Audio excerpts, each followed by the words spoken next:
Praise the lord. యేసుక్రీస్తు వారి పరిశుద్ధమైన నామంలో మీ అందరికీ వందనాల శుభాలు తెలియపరుస్తూ ఉన్నానండి.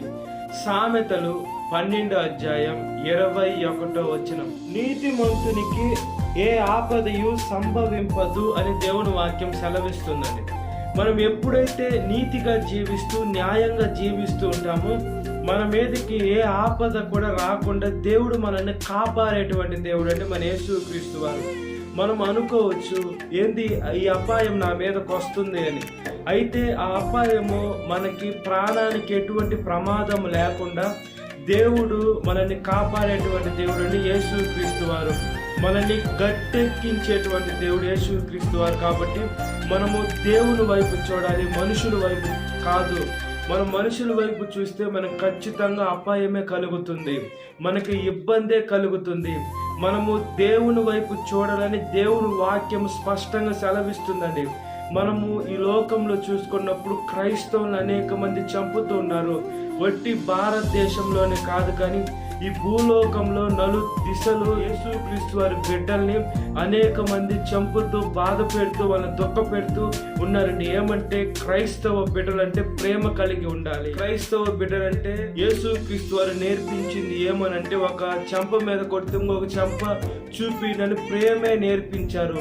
లేదా ఒక నిన్ను కొడితే వాడిని చంపేయని దేవుడు చెప్పలా.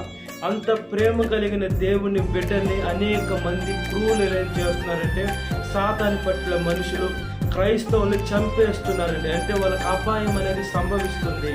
వాళ్ళ అపాయాలు సంభవించినా కూడా వాళ్ళు బహుశా ప్రాణాలు పోగొట్టుకున్నా కూడా వాడు పరలోకంలో దక్కించుకునే దానికి అవకాశం ఖచ్చితంగా పరలోకంలో దక్కించుకుంటారండి. దేనికంటే వాళ్ళు హత్సాక్షులు అయిపోతున్నారు. ఇప్పుడు మన దగ్గరికి మనుషులు వచ్చినాయి, నీ ప్రాణం తీస్తాను, నువ్వు కానీ దేవుణ్ణి వదిలేస్తే నేను ప్రాణం తీయను, దేవుని ఉందా ఉంచుకుంటే ప్రాణం తీస్తానని ఈ లోకంలో ఉండే మనుషులు వచ్చి మనల్ని బెదిరిస్తే మనం ఏం చేస్తాం? దేవుణ్ణి పోతే పోయాలే, దేవుడు క్షమిస్తాడు కదా, ఇప్పుడు వాళ్ళ ముందు అబద్ధం చెప్పి నా ప్రాణాన్ని తప్పించుకుందాం అనే ఒక ఆలోచనతో నేను దేవుని సేవించను, లేదా మీరు ఏ దేవుని చెప్తే ఆ దేవుని సేవిస్తానని ఈ లోకంలో మనుషులు అంటారండి. మన బైబిల్ గ్రంథంలో చూసుకున్నప్పుడు షడ్రకు మెషక్ అబేద్నెగో వారికి ఆ గొప్ప రాజు ఆ విగ్రహం ఉంది. ఆ రాజు ఏం చేశారంటే ఆ విగ్రహానికి మొక్కమంటే మేము మొక్కం, చనిపోయినా పర్వాలేదని ఇప్పుడు మనం ఊహించుకున్నప్పుడు మన ముందు ఒక పెద్ద అగ్నిగుండం ఉంది, దాంట్లో నిన్ను వేసేస్తానన్నప్పుడు ఆ యవనస్తులు అయితే భయపడలా. ఆ యవనస్తులు ఏమన్నారంటే మేము పడిపోయి చనిపోయినా పర్వాలేదు, లేదా దేవుడు మమ్మల్ని కాపాడొచ్చు అని వాళ్ళ అగ్నిగుండంలోకి వెళ్ళారు. దేవుడు వాళ్ళని కాపాడారండి. అదేవిధంగా దానియేలు గాని కూడా ముమ్మాన ప్రార్థన చేస్తున్నారని దానియేలు గాని ఎక్కువ ఆకలితో ఉన్న సింహాను గృహలో వేసినప్పుడు దానియేలు గారి ప్రాణానికి కూడా ఎటువంటి ప్రమాదం లేదు. మనము ఆ సిచ్యువేషన్ మనకు వచ్చినప్పుడు మనం ఎంతవరకు నిలబడతాం? మనని అగ్నిగుండంలో వేస్తే ఆ అగ్నిని చూసి భయపడి మనము వెనక్కి వెళ్ళిపోయి ఆ రాజు చెప్పిన మాట వింటామా? లేదా దానియేలు గారు ప్రార్థన చేస్తారు, ఆ రాజు మాట విని ప్రార్థన ఆపేస్తే సింహం బోన్లో వేయడని రాజు చెప్పినప్పుడు ఆ దానియేలు గారు నన్ను వేసినా పర్వాలేదు అని అన్నారా? దాంట్లోకి వెళ్ళినా కూడా ఆ దానియేలు గారికి ఏమి ప్రాణానికి ప్రమాదం లేదండి. మనం ఈ లోకంలో ప్రాణం దక్కించుకునే దానికి మనము చాలా అబద్ధాలు ఆడతాం, చాలా ఈ లోకంలో ఏదేదో మనము ఆశపడుతూ ఉంటాం, అవన్నీ వ్యర్థమండి.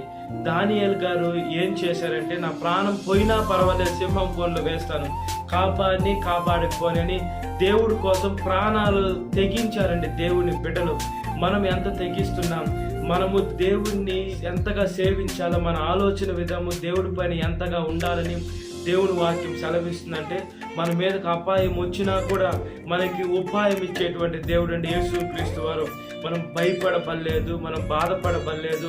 ఈ లోకంలో మనం చింతించాల్సిన అవసరంలా, మనం దుఃఖపడాల్సిన అవసరంలా, ఈ లోకంలో మనం శ్రమించాల్సిన అవసరంలా. ఏమంటే యేసుక్రీస్తు వారు మనల్ని ప్రతి ఒక్క బాధ నుంచి తప్పిస్తారు, ప్రతి ఒక్క ఇబ్బంది నుంచి తప్పిస్తారు. మన ఆలోచన విధానాన్ని దేవుడు పెంచుకునేలాగా చేస్తారు. కాబట్టి మనము దేవుని ఆత్మని కలిగిన బిడలుగా ఉండాలండి. ఈ లోకంలో యేసుక్రీస్తు వారు బహుగా ఆనందించారు.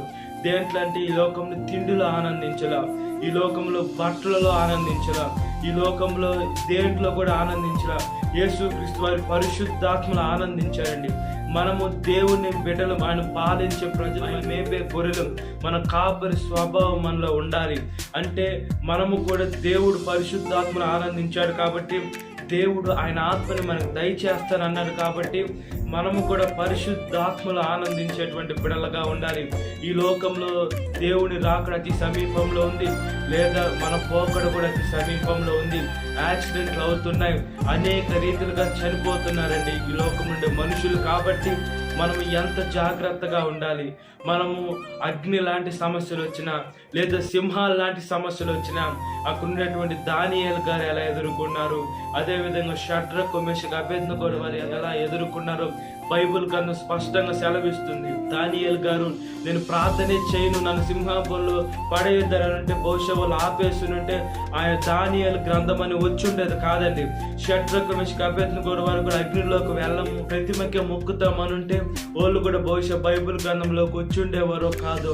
వాళ్ళు ప్రాణానికి తెగించారు, మా ప్రాణాలు పోయినా పర్వాలేదు, మాకు దేవుడే కావాలని అన్నారు. కాబట్టి దేవుడు వాళ్ళని కాపాడాడు, మనల్ని కూడా కాపాడుతాడు. కాబట్టి ఏ అపాయము మన మీదకి సంభవించిన యేసుక్రీస్తు వారి కంచె, ఆయన కాపుదల, ఆయన రక్షణ, ఆయన పరిశుద్ధమైన కృపను మనం పొందుకున్నట్లుగా ప్రార్థన. మహాపరిశుద్ధాత్మదేవ, మా ప్రియ పరలోకమందున్న తండ్రి, ఒకసారి సహాయం చేయమని అడుగుచున్నాం. ఈ లోకంలో అపాయకరమైన సమయంలో ఉపాయాలు ఇచ్చేటువంటి దేవ, స్తోత్రం చెల్లిస్తున్నామయ్యా. మాకు ఇబ్బందులు కలిగిన, బాధలు కలిగిన, కష్టాలు కలిగిన, నష్టాలు కలిగిన మమ్మల్ని కాపాడుతున్న దేవ, దీవిస్తున్న దేవ, ఆశీర్వదిస్తున్న దేవ, ఒకసారి సహాయం చేయమని అడుగుచున్నానయ్యా. యేసే మమ్మల్ని జ్ఞాపకం చేసుకోమని అడుగుచున్నాను. ఈ లోకంలో అనేక మంది భక్తులు ఏం చేశారంటే మీ పాదాల మీద పడిపోయారయ్యా. ఎన్ని సమస్యలు వచ్చినా యేసే కాపాడిన దేవునికి స్తోత్రం, కాపాడుకున్న దేవునికి స్తోత్రం అని అన్నారు. అయితే మీరు వాళ్ళు విడిచిపెట్టల, కాపాడి చూపించారయ్యా. మీకు స్తోత్రం చేస్తున్నామయ్యా. నిజమైన దేవ, సత్యమైన దేవ, ఆది అంతమునై ఉన్న దేవ, మొదటివాడ కడపటివాడ జీవించే దేవ, అల్ఫా ఒమేగా, మీకు స్తోత్రం చెల్లిస్తున్నామయ్యా. మా జీవితాన్ని గట్టెక్కించమని అడుగుచున్నాను. మా జీవితాలు మీ సేవలోకి వాడుకోమని అడుగుచున్నాం. ఈ లోకంలో లేనిపోని చెత్త ఆలోచన తీసివేసి మీ వాక్యము మా పాదములకు దీపం, మా త్రోవకు వెలుగై ఉంటుంది. కాబట్టి వెలుగైన యేసే మీ మార్గంలోకి, మీ జీవ మార్గము, సత్య మార్గము, పరలోకపు మార్గంలోకి మేము పరిగెత్తున్నట్లుగా ప్రార్థన చేస్తున్నామయ్యా. సహాయం చేయమని అడుగుతున్నాం. ఈ లోకంలోనే అపవిత్రాత్మ ఏం చేస్తుందంటే ప్రతి ఒక్క మానవాళిని ఇబ్బంది పెడుతుంది, శోధిస్తుంది, ఈ లోకంలో ఎంతగానో హింసిస్తుందయ్యా. అలాంటి దుష్ట శక్తిని, అపవిత్రాత్మ శక్తిని దూరం చేయమని అడుగుతున్నాం. ప్రతి ఒక్క యవనస్తుని నీ ఆత్మతో నింపండి, యవనస్తురాన్ని కాపాడండి అయ్యా. ఈ లోకంలో సాతాను, ఈ లోకానుసారమైనటువంటి శరీరాశ, నేత్రాశ చేయడము వేసి వాళ్ళకు గురి చేసి మీ మార్గంలోకి తప్పి తిరుగుతూ వాళ్ళు అపాయం తెచ్చుకుంటున్నారయ్యా.